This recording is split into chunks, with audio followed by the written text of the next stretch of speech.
Hello, hello, everyone. Happy Thursday. We are getting ready to get started shortly. Give me 1 second. I'm just getting my screens together. Here we go. Hi, Dolly. I see you.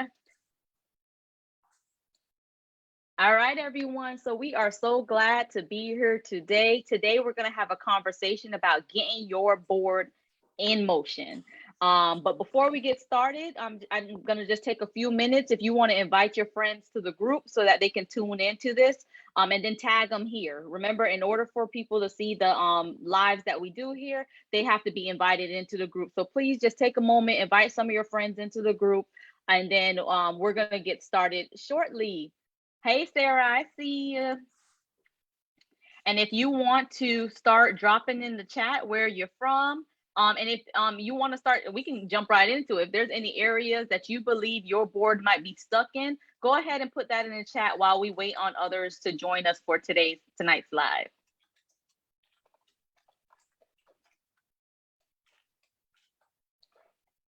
And I am here once again with Mr. Toliver, who you all have met. Hi, everyone.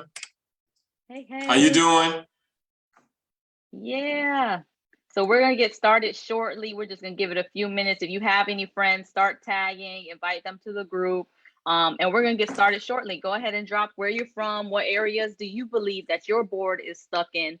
Especially as we get ready to enter this new year. A lot of organizations are ramping up for their board retreat. So this is a really good time, you know, no matter how engaged your board is, or we all know there's always opportunity for growth. So what do you feel that is an area that your organization or your board can grow in order to move into the next level? And today is going to be set up really like a conversation. Joe and I are going to talk a little bit based off our experience with working in board and in leadership, and just share some information with you all regarding getting your board into motion. So please take advantage of this time. If you have questions, go ahead, drop them, ask them, and we'll get to them later on.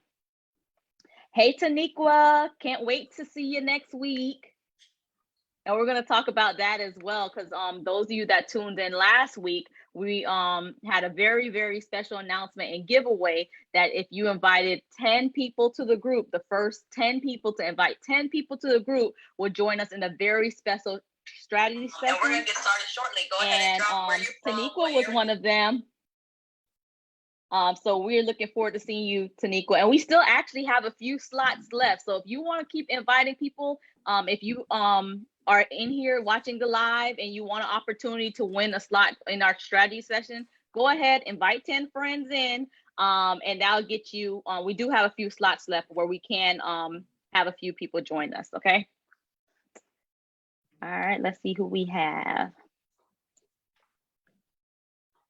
Hi, Rolanda from Colin County. Okay, so not good with fundraising, peer-to-peer or peer-to business. Okay, so we'll talk a little bit about those things later on. Hi, Margaret. Thank you for joining us.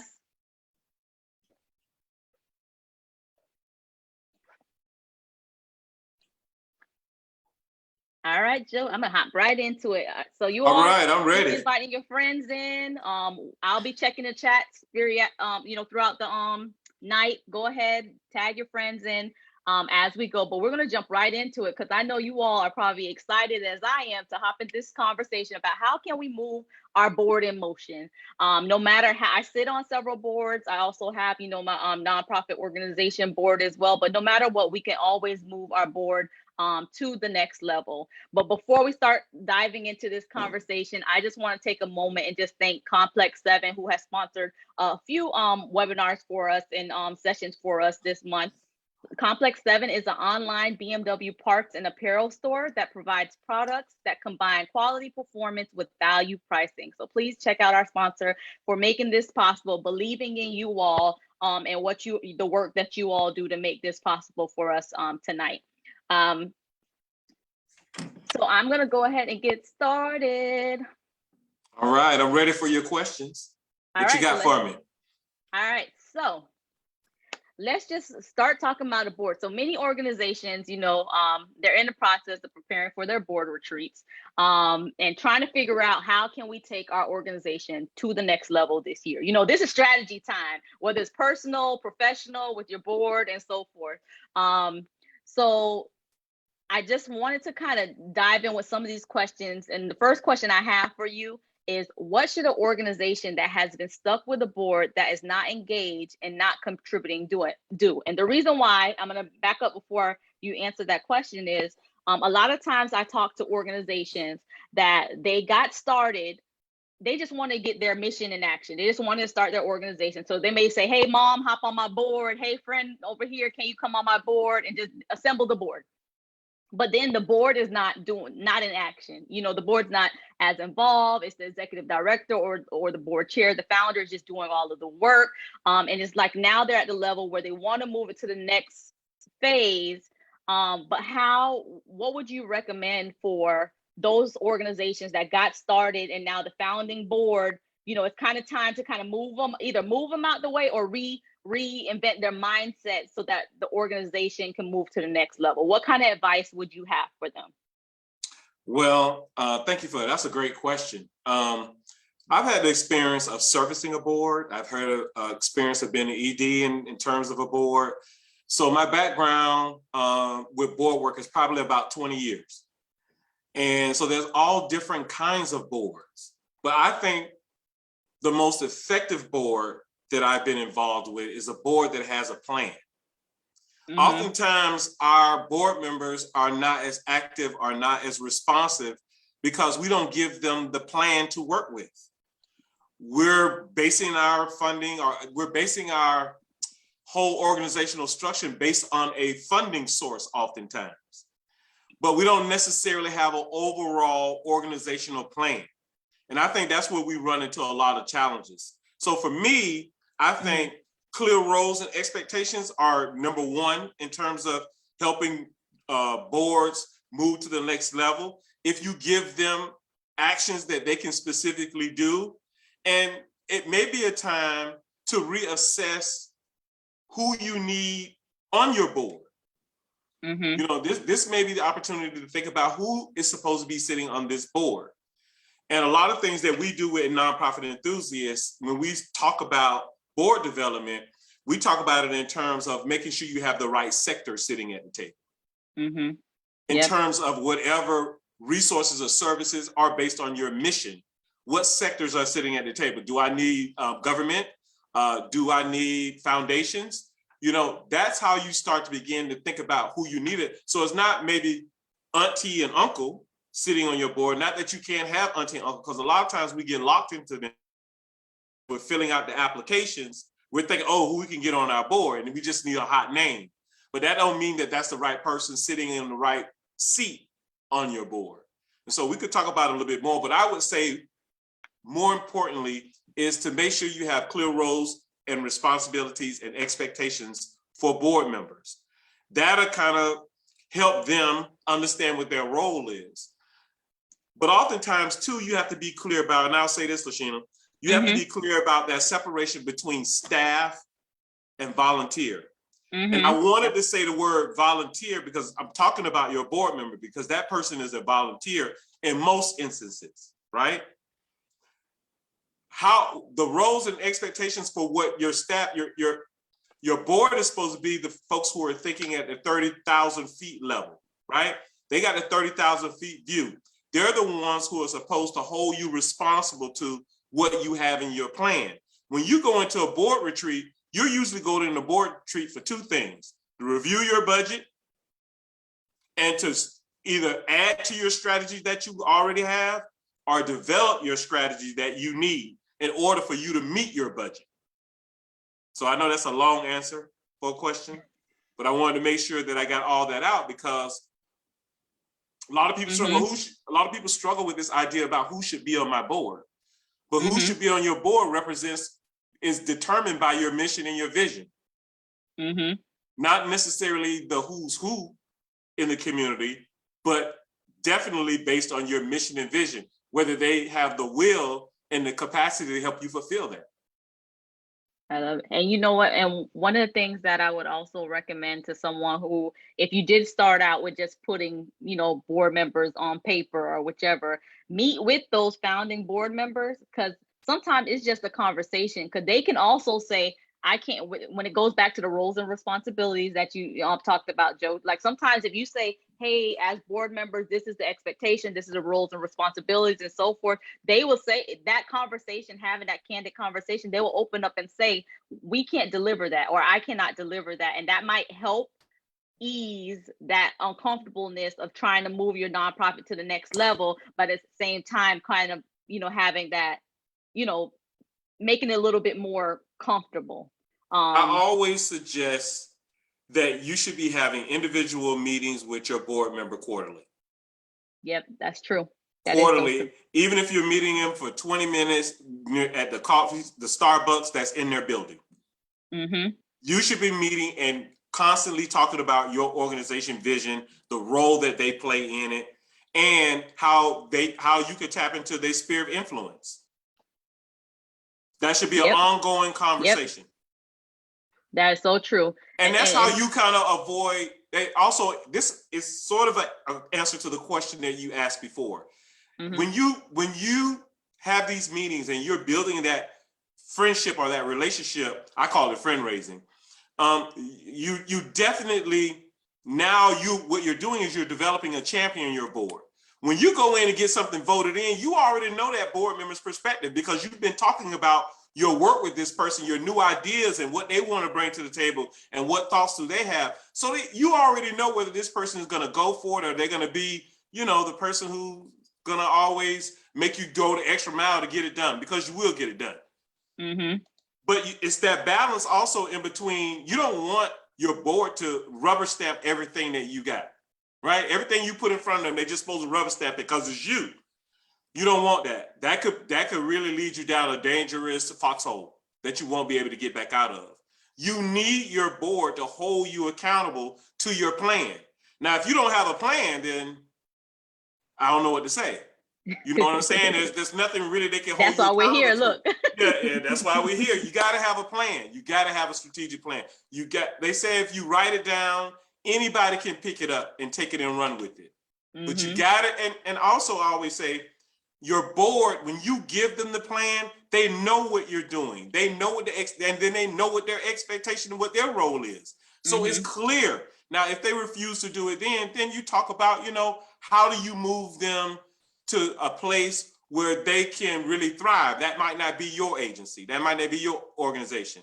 How do you get them to a different space that can meet their own aspirations and goals? It may not be your organization, and it may be able that you bring other people onto your board, but that's mm-hmm. all determined by your bylaws.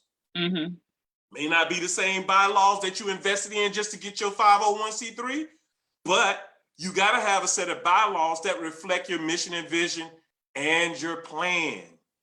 So if you got all of that, then you shouldn't really have a lot of challenges with board members being irate or destructive or just disapproving of everything you do, because you got a plan, you got bylaws.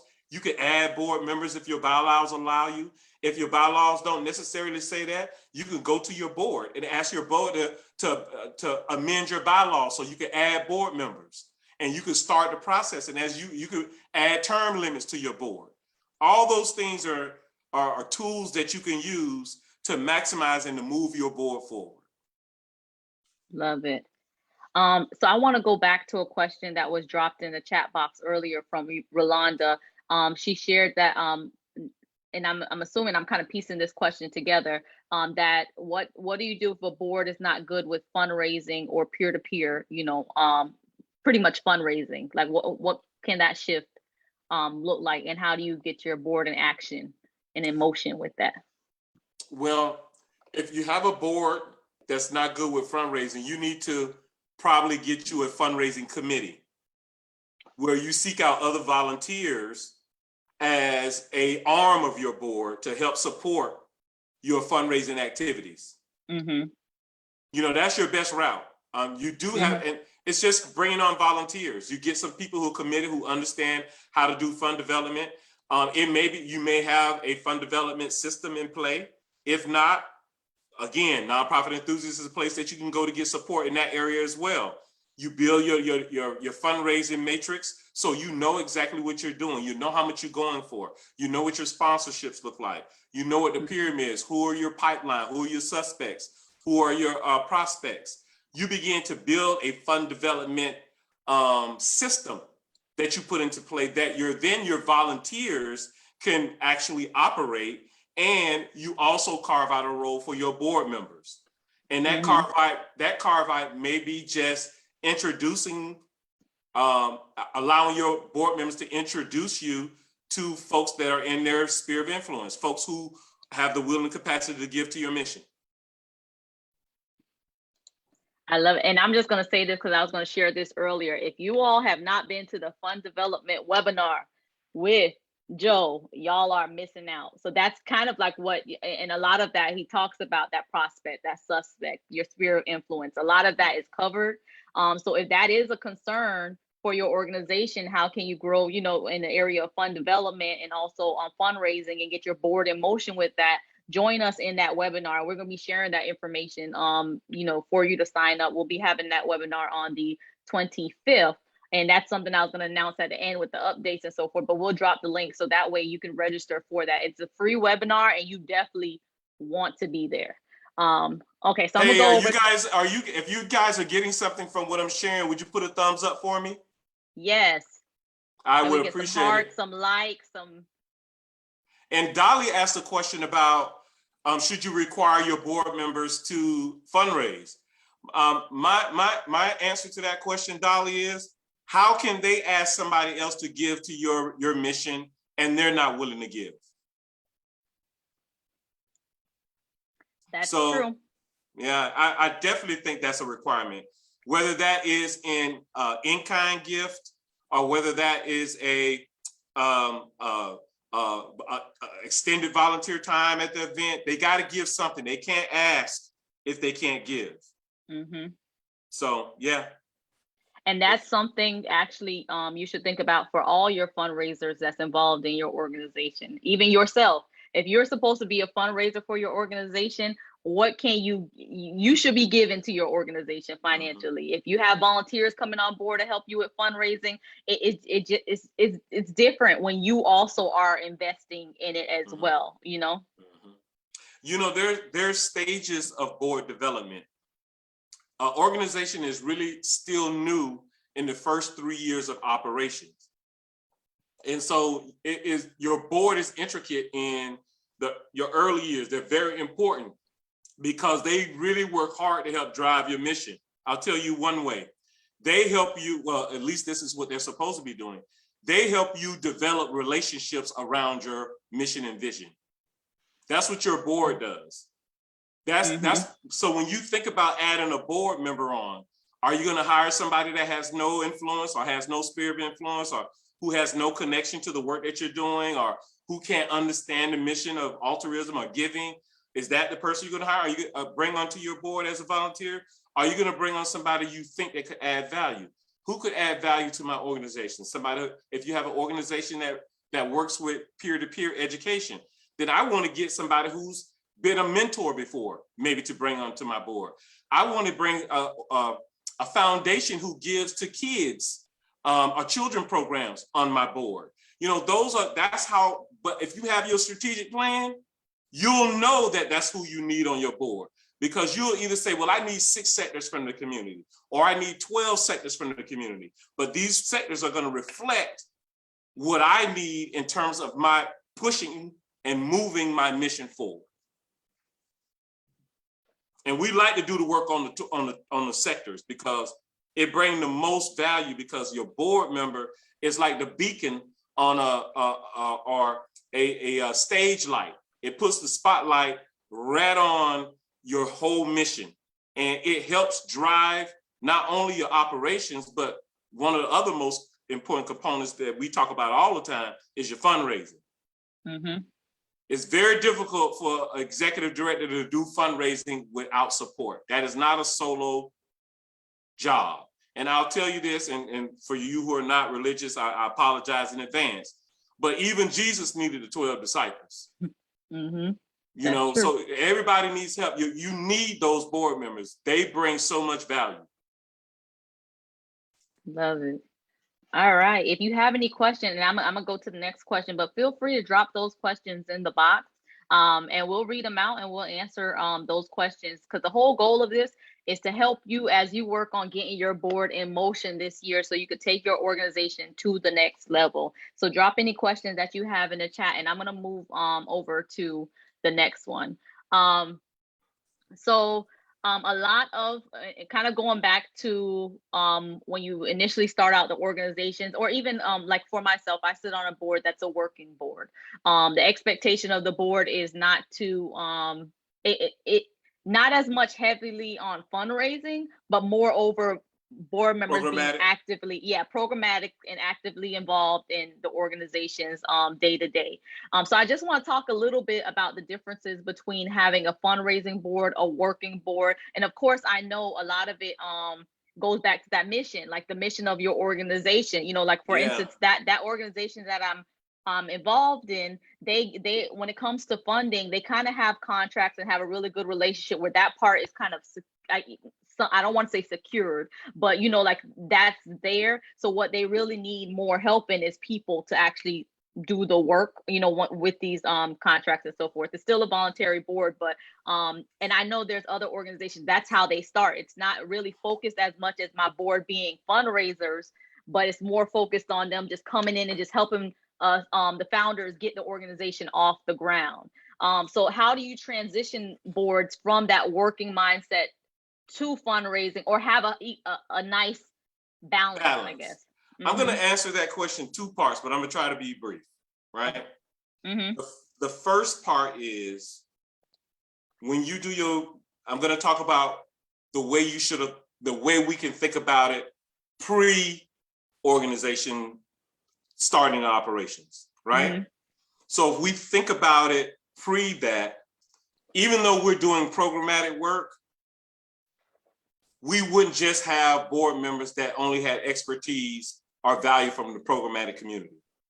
Even though we're doing fundraising work, we would not just have people who could just do fundraising.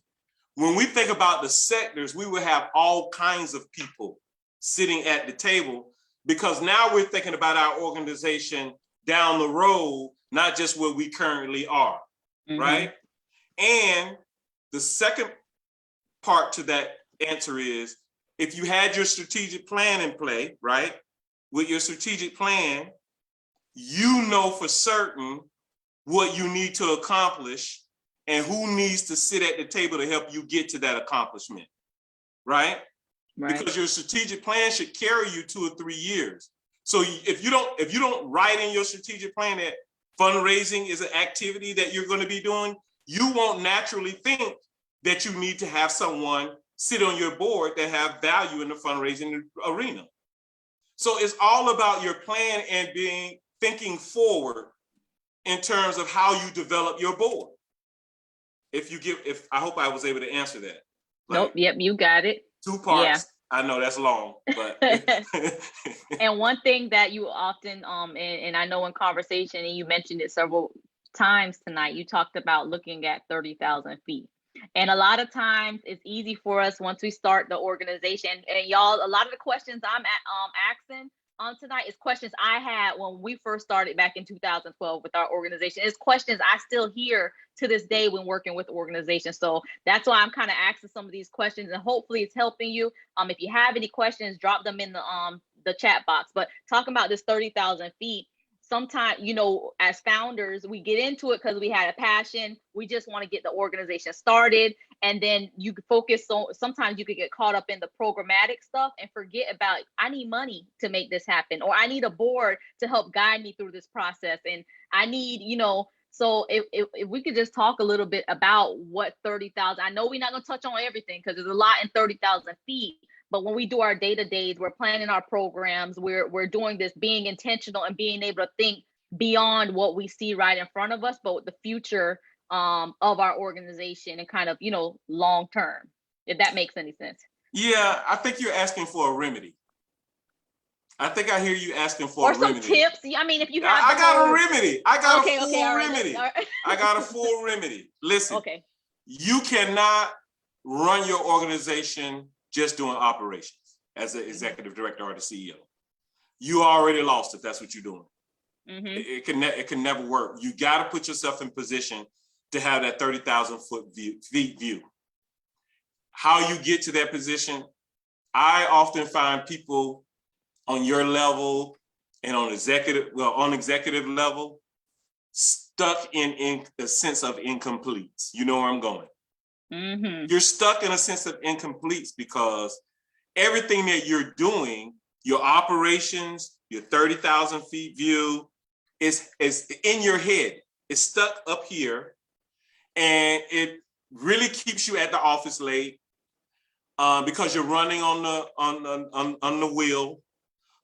It keeps you unable to get a real full good night's sleep. And when you wake up, you're immediately thinking about what you got to do that day. And you sit home and you're at your dinner table, you still don't feel like you finished the day off yet. There still seems like more to do. Because the work, and the reason that is happening to you is because the work you do is tied to your passion. Yep. So that's like an adrenaline explosion that's happening in your body when you do the work that's tied to your passion. And so the remedy for that, and I'll just give you one sample tonight. The remedy to move away from that sense of incompletes is the calendar, the task that you're supposed to do. If you have an 8-hour day, you know your grant due in 2 weeks. During that 2 weeks, how many hours of doing your calendar are you going to put on there just to work on your grant? Not to work on your grant and answer emails, not to work on your grant and do Zoom calls, but to work on your grant. You got to calendar your task as a part of your day. Guess what? You'll sleep better at night. You'll go home on time. You won't feel rushed or pushed, and you'll meet your deadlines. But the biggest piece of it is you'll feel like you've completed something, that you've reached a milestone. You're reaching milestones every single day, but you don't know it because you're stuck in operations and not at 30,000 feet thinking. And what I love about that too, having the calendar and just mapping it out, you can also see as an executive director, where is all my time going? If I'm spending a lot of time programmatic and doing this, and I really should be focusing as an executive director on operations, building my board, trying to bring in more funds to help support the mission and so forth, that helps you kind of take a look at, am I balancing this out well? You know, it's hats. It's hats. Right. You're wearing different hats. Right. When you're wearing your operations hat, what did I tell you, Lasheena? Where you need to be? Over on 30,000 feet. 30,000 feet, but in what area? And programmatically, the budget. Yeah. The budget, the fundraising. Your head should be buried in your head is buried in the budget because you can't feed anybody without food. Right. So executive directors in operational need to be in budget. Executive director in the 30,000 feet level need to be thinking about how they're gonna get money in. Yep, that is so true. And I'm gonna say this, and I know this, and this month's theme is board development and leadership. And I'm gonna say this, and then we'll segue into some tips. And when you talk about leadership and just as an executive director, our role, knowing our numbers and fundraising, it's so often, and even this week, I had the pleasure of joining some other executive directors in this wonderful training. And so often as executive directors, we don't want to make the ask. We don't want to do fundraising. We don't want to talk to the board about, finances is where you run from. That's not, what, but it's really where we need to be. We need to be looking at the budgets. We need to be fundraising. And guess what? And something I challenge you all, if that is you, if you have a problem making that ask, one thing I like to say is let your passion drive the ask. You know what I mean? So and I had to shift my mindset as to, if we don't have the funding, we are not operating the program. And guess what that did for me? That's a mindset shift for me. Not having the program is not an option. So guess what? I need to go out and get the funding. So it kind of shifted. And when I make the ask, now other people can feel that passion because they hear it in my voice when I'm like, if we don't get this $8,000 to operate this program is not going to happen. Meaning these kids are going to be, and I'm able to, it's easier for me to make the ask because I really want it for them. So just something I just want to share with you all that's executive directors as well. If that's your challenge, you're just like, I can't make the ask. Let your passion drive your ask. And in your mind, that mindset shift, when you're like, that program is not going to happen next month because I don't have the money, you're going to be running out asking everybody. Yeah. When I work with nonprofit organizations and they talk about fundraising, Lasheena, what is one of the first questions I'm going to ask you? How much you want to make? Yeah. Look, you got to know, you got to have a plan. I'll go back to this every time. You got to have a plan. You got to know at least how much money you want to make. You know, you can't just say, I'm going to do a fundraiser and I'm going to do this and we might be able to make it. No. You need to have a budget. You need to know exactly how much you're willing to invest and how much you're going to be able to make and how you're going to make it. Who you're on target. Mm-hmm. You know, that's all a part. And you know that those targets, that's where your board members come into play. You want those kind of board members that can help you with those targets. Trust me. Because then it all rolls back to your fundraising. It always will roll back. Let me tell you, board development, operational, administrative, every aspect of the nonprofit arena will always roll back to fundraising. It is a business. It's just that you got to zero out at the end of the year. It's still a business. People got to get paid. That is so true. All right. So I see we have Taniqua said exactly we'll have this program. So I'll keep lacing my bootstraps and open my mouth and make that ask. I know that's right. I know that's right. That's so true. Okay, and I see Regina agreeing. Absolutely, that is awesome. So before we wrap up tonight, I just want to wrap up. You know, we'll kind of reiterate some of the tips that was shared. Talk about your homework because you know we don't leave these lives without homework. So, you know, we talked about your board having a plan. If you don't have a plan, making sure that you get a plan in place, making sure that you have clear roles and responsibilities. Some other areas we touched on was board diversity. And we also talked about making your passion drive your ask. And as far as homework, so your homework is to determine what's the next phase for your board and work on your board, work with your board to develop a plan and strategy to get there. Another homework assignment is how many people have a plan? Can you give your thumbs up if you already have a plan? Yeah, if you have a plan, drop it in the chat. I got a plan. If you got a plan, if you don't have a plan, drop that in the chat too. We want to help. Yes. Drop it in the chat. If you don't have, and if you're catching this on replay, you could join in on the conversation too. If you're catching on replay, hashtag replay and let us know whether you have a plan or you don't have a plan. All right, Regina looks like she had a thumbs up. So she has a plan. Good. Something we did touch on throughout the night was fund development. And fortunately, we do have a free fund development webinar coming up. And I'll drop that in the chat again for you all. Okay, I see Taniqua says she has a plan as well. Definitely sign up for this webinar. You're gonna unlock a lot of things that will help your organization grow its fund development process. So please make sure that you sign up for that webinar. We would love to see you there. And we're going and we solely talk on fund development. So that's all, and that's something that us as executive directors, we all, you know, like to talk about money. So we're going to be talking about that there. So please join us there.